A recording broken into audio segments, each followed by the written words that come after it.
নমস্কাৰ মৰমৰ ছাত্ৰ-ছাত্ৰীসকল মই অৰুন্ধতী ৰয় আজি আমি পঢ়িম অষ্টম শ্ৰেণীৰ গণিতৰ অধ্যায় 4 এই অধ্যায়ত আমি ব্যৱহাৰিক জ্যামিতিৰ বিষয়ে পঢ়িম আজি আমাৰ এই অংশত আমি কি পঢ়িম জ্যামিতি মানে আমি অঙ্কন কেনেকৈ কৰো অঙ্কন ত্ৰিভুজ চতুৰ্ভুজ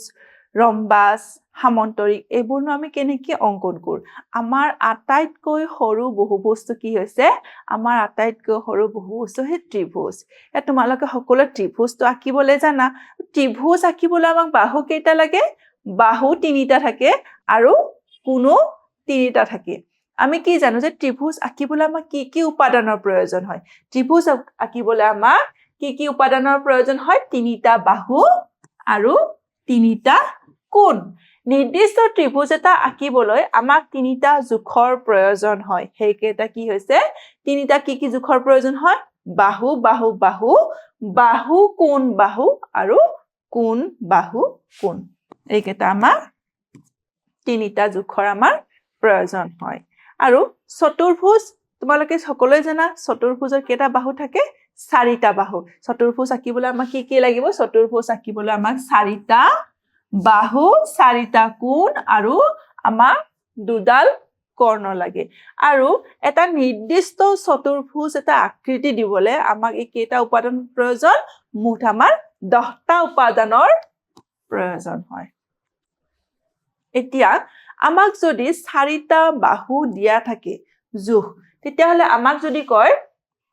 চাৰিটা বাহু জোখ দিয়া আছে যে আমাক কি কৰিব লাগে চতুৰ্ভুজ অঙ্কন কৰিব লাগে তেতিয়া আমি কি কৰিম আমি যদি চাৰিটা বাহু ব্যৱহাৰ কৰি চতুৰ্ভুজ আকো চতুৰ্ভুজৰ আকৃতিবোৰ কি হ'ব পাৰে বেলেগ বেলেগকে আমি আঁকিব পাৰো কেতিয়াবা এটো আকৃতিৰ হ'ব পাৰে কেতিয়াবা এটো আকৃতিৰ হ'ব পাৰে কেতিয়াবা এটো আকৃতিৰ হ'ব পাৰে অকল চাৰিটা বাহুৰ জোখ দিলে আমি নিৰ্দিষ্ট চতুৰ্ভুজ এটা আঁকিব নোৱাৰো গতিকে প্ৰদত্ত মাপকাঠিৰে অঙ্কন কৰা তিনিটা চতুৰ্ভুজ একে নহয় আমি দেখিছোৱে যে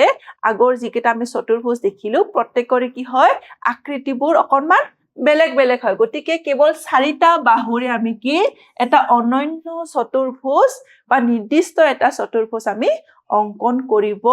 নোৱাৰো এতিয়া আমাক যদি দিয়া হয় যে পৰস্পৰ বিপৰীত বাহু সমান আৰু আমি কি আঁকিব লাগে আয়তক্ষেত্ৰ আঁকিব লাগে তেতিয়া আমি কি হ'ব পাৰে যেতিয়া অকল বাহুৰ পৰস্পৰ বিপৰীত বাহুৰ সমান আমাক জোখ দিয়া আছে তেতিয়া আমি কি হ'ব পাৰে হেতু কি হ'ব পাৰে এটা আয়ত হ'ব পাৰে আৰু এটা কি হ'ব পাৰে আমি সামন্তৰিকো হ'ব পাৰে কাৰণ আয়তৰ পৰস্পৰ বিপৰীত বাহুৰ দিশ সমান আৰু সামন্তৰিকৰো পৰস্পৰ বিপৰীত বাহুৰ দিশ সমান আমি কি কৈছে আমাৰ এইকেইটা যদি জোখ দিয়ে একেৰাহে জোখ ব্যৱহাৰ কৰি আয়তক্ষেত্ৰ আঁকিব পাৰো বা একে জোখেৰে আমি কি আঁকিব পাৰো আমি সামন্তৰিকো আঁকিব পাৰো গতিকে যেতিয়া আমাক কি কৈছে যদি চাৰিটা দৈৰ্ঘ্য দিয়া আছে আৰু লগতে আমাক কি দিয়া থাকে যদি আমাক লগতে কৰ্ণৰ দিশ দিয়া থাকে তেতিয়া আমি কি কৰিব পাৰো এটা নিৰ্দিষ্ট আয়ত বা নিৰ্দিষ্ট সামন্তৰিক আমি আঁকিব পাৰো ইয়াতে কি দিছে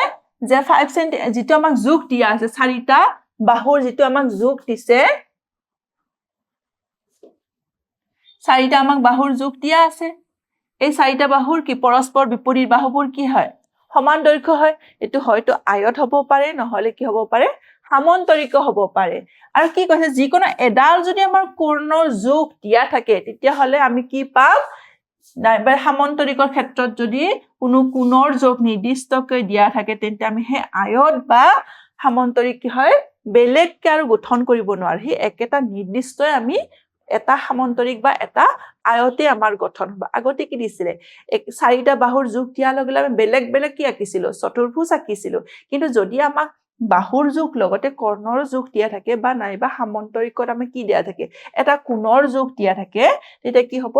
আমি নিৰ্দিষ্ট হে সামন্তৰিকটোহে আঁকিব পাৰিম বা নিৰ্দিষ্ট হে আয়তক্ষেত্ৰটোহে আঁকিব পাৰিম তাৰ নিচিনা কি আমি বেলেগ আকৃতিৰ আৰু আঁকিব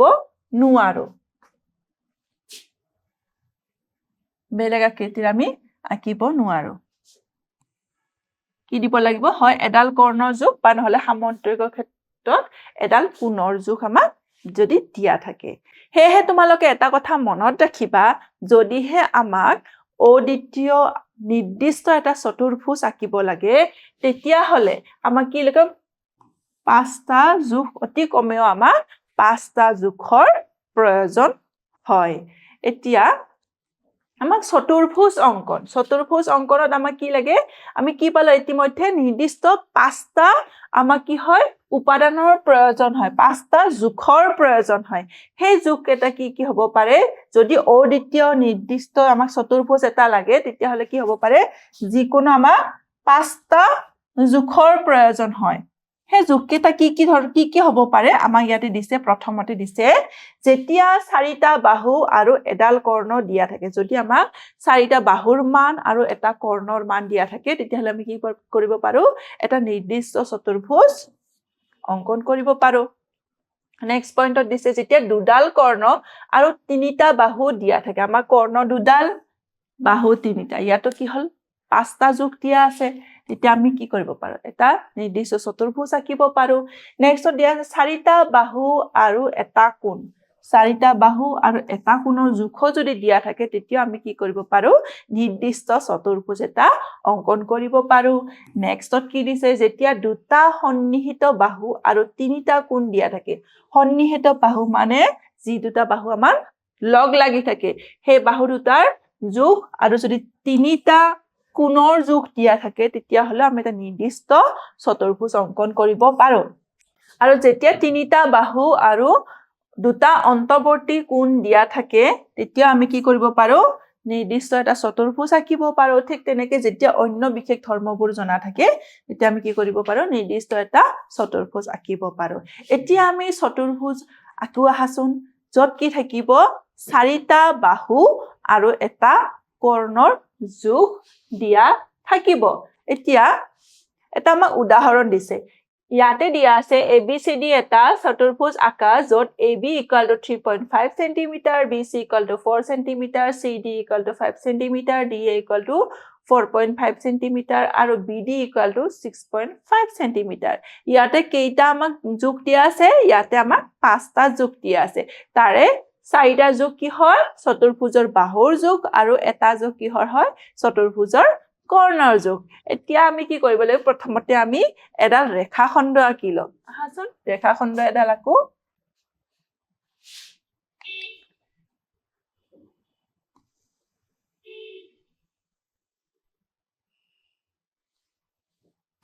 এতিয়া আমি এটা ৰেখাখণ্ড আঁকিছো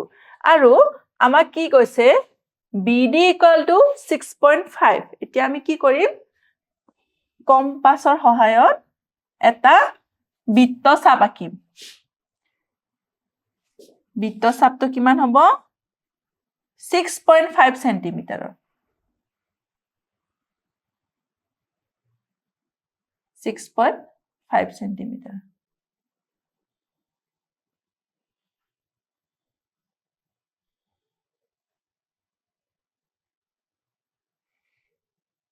এটো আঁকিলো এতিয়া ইয়াক আমি কি নাম দিম এটো হ'ব B আৰু এটো যত ৰেখাখণ্ডক বৃত্তচাপে যত কাটিছে হেতু নাম দিম D আৰু এটো কিমান লৈছিল আমি 6.5 সেন্টিমিটাৰ এতিয়া আমি BD ৰ মান হল এতিয়া আমি নেক্সট কি হল আমি কৰ্ণডাল পালো এতিয়া আমি কি কৰিব লাগিব চতুৰ্ভুজৰ বাহুকেটা আঁকিব লাগিব এতিয়া বাহু 3.5 আমি এটা B আৰু D আমাৰ কি হ'ব হয় A টো ইফালে থাকিব নহলে ইফালে থাকে আমি যদি A টো ইফালে ধৰি ল তো C টো ইফালে থাকিব তেতিয়া আমাক কাৰ জোখ লাগিব B ৰ লগত A আৰু D ৰ লগত A হয়নে তেতিয়া B বিন্দুত কেন্দ্ৰ কৰি আমি কাৰ জোখ লম A ৰ জোখ লম তো AB ৰ জোখ কিমান দিয়া আছে AB ৰ জোখ দিয়া আছে 3.5 সেন্টিমিটাৰ তেতিয়া হলে আমি কি কৰিম B বিন্দুত কেন্দ্ৰ কৰিম এই কম্পাসটো কত কেন্দ্ৰ কৰিব B বিন্দুত কেন্দ্ৰ কৰিব আৰু জোখটো কিমান হ'ব লাগিব 3.5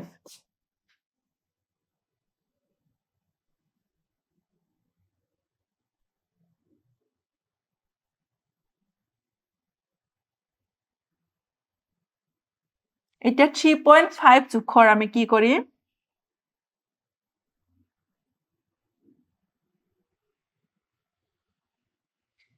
3.5 জোখৰ এটা আমি বৃত্ত চাপ আঁকিম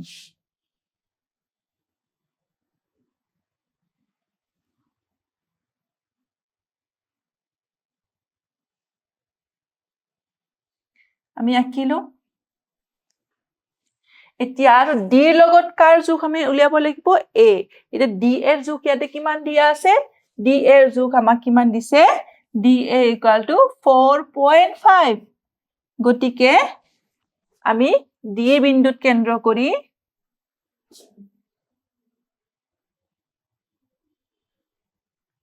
কিমান জোখ ল'ব লাগিব 4.5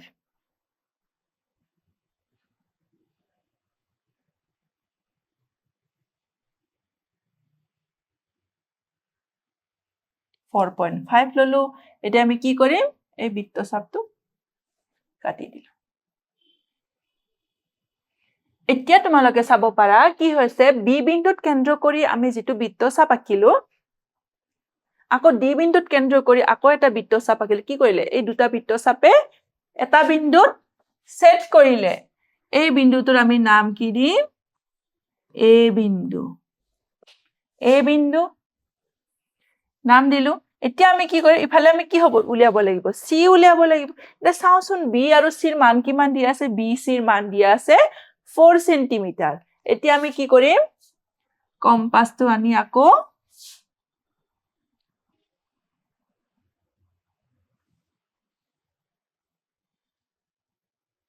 বি বিন্দুত কেন্দ্ৰ কৰি আমি কিমান সেন্টিমিটাৰ কিম 4 সেন্টিমিটাৰ প্ৰথমতে জোখটো লৈ লৈছো 4 সেন্টিমিটাৰ এটা কি আঁকিম এটা বৃত্তচাপ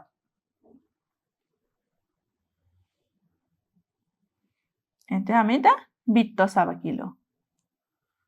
এটো হৈ গল এতিয়া ডি আৰু সিৰ আমি জোখটো চাও সিডি ৰ জোখ কিমান দিয়া আছে 5 সেন্টিমিটাৰ এতিয়া আমি ডি বিন্দুত কেন্দ্ৰ কৰি কম্পাসটো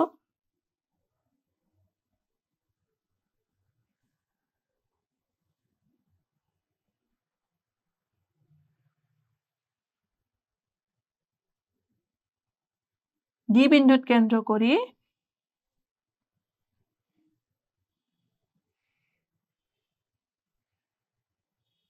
জোখটো কিমান লম 5 সেন্টিমিটাৰ এটা 5 সেন্টিমিটাৰ ললো এতিয়া কি কৰিম এটা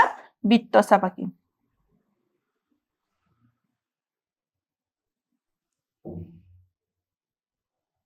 এটা বৃত্তচাপ আঁকিলো এতিয়া বি বিন্দুত কেন্দ্ৰ কৰি যেটো আমি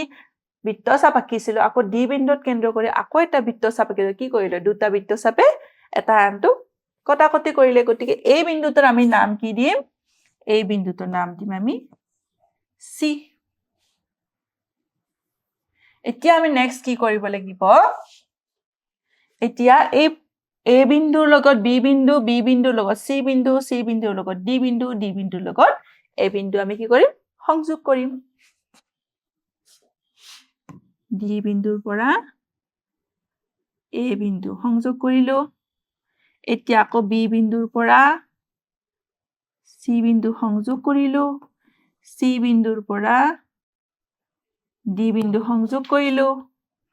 আকৌ এ বিন্দুৰ পৰা ডি বিন্দু সংযোগ কৰিলো এৰে কি পালো আমি এ বি সি ডি চতুৰ্ভুজ পালো এতিয়া মান কেটা আমি বহুৱাই দিম এ বিৰ মান কিমান আছিলে 3.5 সেন্টিমিটাৰ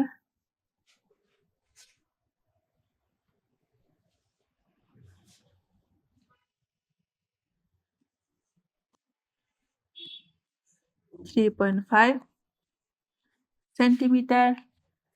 এ ডিৰ মান কিমান আছে 4.5 সেন্টিমিটাৰ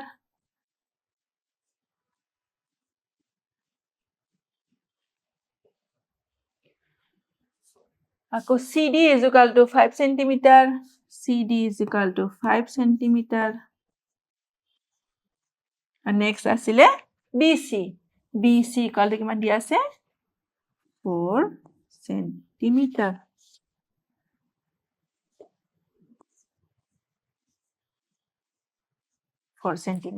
আমাক কিহৰ দিয়া যোগ আছিলে প্ৰশ্নত আমাক চাৰিটা বাহুৰ যোগ দিয়া আছিলে আৰু এটা কৰ্ণৰ যোগ দিয়া আছিল সেই কেটা যোগ আমি ব্যৱহাৰ কৰিছো কিন্তু কিহেৰে কম্পাস ব্যৱহাৰ কৰি আমি কম্পাস ব্যৱহাৰ কৰি কি কৰিলো আমি আমাৰ চতুৰ্ভুজটো আঁকিলো এতিয়া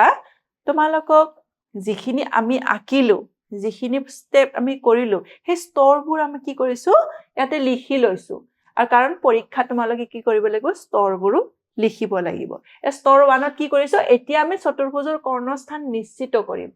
প্ৰথমতে আমি কি কৰিছিলো এডাল দীঘল ৰেখাখণ্ড আঁকিছিলো হেতু কি কৰিছো 6.5 সেন্টিমিটাৰতকৈ অলপ দীঘল ৰেখাখণ্ড এটা আঁকিছিলো আঁকি তাৰ পিছত কি কৰিছিল আমি বি বিন্দুত কেন্দ্ৰ কৰি কম্পাছৰ সহায়েৰে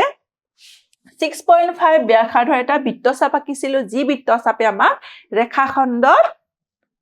ডি বিন্দুত সেট কৰিছিল তাৰ পিছত ডি বিন্দুত সেট কটাকটি কৰিছিল আৰু হেতু আমি কি বুলি কৈছিলো BD = 6.5 সেন্টিমিটাৰ নেক্সট স্টেপত আমি কি কৰিছিলো বি বিন্দুত কেন্দ্ৰ কৰি ৰেখাখণ্ডৰ ওপৰত 3.5 সেন্টিমিটাৰৰ এটা কি আঁকিছিলো বৃত্তচাপ আঁকিছিলো আকৌ ডি বিন্দুৰ ওপৰত কেন্দ্ৰ কৰি আকৌ এটা 4.5 সেন্টিমিটাৰৰ ব্যাসাৰ্ধৰ বৃত্তচাপ আঁকিছিলো কি কৰিছিল সেই বৃত্তচাপ দুটাই কটাকটি কৰিছিল আৰু সেই কটাকটি কৰা বিন্দুটোক আমি কি নাম দিছিলো এ বিন্দু নাম দিছিলো তাৰ পিছত BA আৰু DA কি কৰিলো সংযোগ কৰিছো নেক্সট স্টেপত কি কৰিছিলো আকৌ বি বিন্দুত কেন্দ্ৰ কৰি আমি কি কৰিছিলো এৰ বিপৰীত ফালে কাৰণ এৰ বিপৰীত ফালে কি থাকিব সি থাকিব গতিকে এৰ বিপৰীত ফালে কি কৰিছিলো 4 সেন্টিমিটাৰ ব্যাসাৰ্ধৰ এটা বৃত্তচাপ আঁকিছিলো আৰু ডি বিন্দু কেন্দ্ৰ কৰি আকৌ হেতু কোনফালে এৰ বিপৰীত ফালে এটা কিমান সেন্টিমিটাৰ 5 সেন্টিমিটাৰ ব্যাসাৰ্ধৰ বৃত্তচাপ আঁকিছিলো তেতিয়া কি হল এ বিন্দুত আমি পালো নেক্সট আমি এ বিন্দুৰ বিপৰীত ফালে যেতিয়া দুটা বৃত্তচাপ আঁকিলো সেই বৃত্তচাপ দুটা কি কৰিলে এটা আনটো কটাকটি কৰিলে আৰু সেই কটাকটি কৰা বিন্দুটোৰ আমি কি নাম দিছিলো সি বিন্দু নাম দিলো আকৌ ইয়াতো কি কৰিলো BC আৰু CD আমি সংযোগ কৰিলো সংযোগ কৰাৰ পিছত কি পালো আমি ABCD চতুৰ্ভুজটো আমি পালো এতিয়া তোমালোকে নিশ্চয় গম পাইছা চতুৰ্ভুজ আমি কম্পাছৰ সহায়ত কেনেকৈ অঙ্কন কৰিব পাৰো আৰু তোমালোকে ঘৰত এটো নিশ্চয়কৈ নিজে প্ৰেক্টিস কৰিবা এতিয়া আহাচোন তোমালোকক কেইটামান প্ৰশ্ন হদু এটা অকল চাৰিটা বাহুৰ জোখেৰে এটা নিৰ্দিষ্ট অদ্বিতীয় চতুৰ্ভুজ অকাটো সম্ভৱ হয় নে আমি পাৰো জানো অদ্বিতীয় নিৰ্দিষ্ট চতুৰ্ভুজ এটা আঁকিব পাৰো নেকি অকল চাৰিটা বাহুৰ জোখেৰে নোৱাৰো কাৰণ হেতু আকৃতি কি হ'ব পাৰে অকল চাৰিটা বাহুৰ জোখ দিলে চতুৰ্ভুজৰ আকৃতি অকমান বেলেগ ধৰণৰ হ'ব পাৰে গতিকে আমি কি কৰা সম্ভৱ হয় নে নহয় সম্ভৱ নহয় চতুৰ্ভুজ আঁকিব পাৰো কিন্তু অদ্বিতীয় নিৰ্দিষ্ট চতুৰ্ভুজটো আমি অকল চাৰিটা বাহুৰ জোখেৰে আঁকিব নোৱাৰো এতিয়া নেক্সট এটা চাওঁচোন এটা অদ্বিতীয় চতুৰ্ভুজ অঙ্কন কৰিবলৈ কমেও কেইটা জোখৰ প্ৰয়োজন হয় ইতিমধ্যে পাই আহিছো যে অদ্বিতীয় এটা নিৰ্দিষ্ট চতুৰ্ভুজ আঁকিবলৈ আমাক কমেও 5টা জোখৰ প্ৰয়োজন হয় গতিকে অপচন ক আজিৰ অংকত এইখিনি পৰৱৰ্তী অংকত আকৌ আমি চতুৰ্ভুজ একেলগে অঙ্কন কৰিম আজিৰ কাৰণে ধন্যবাদ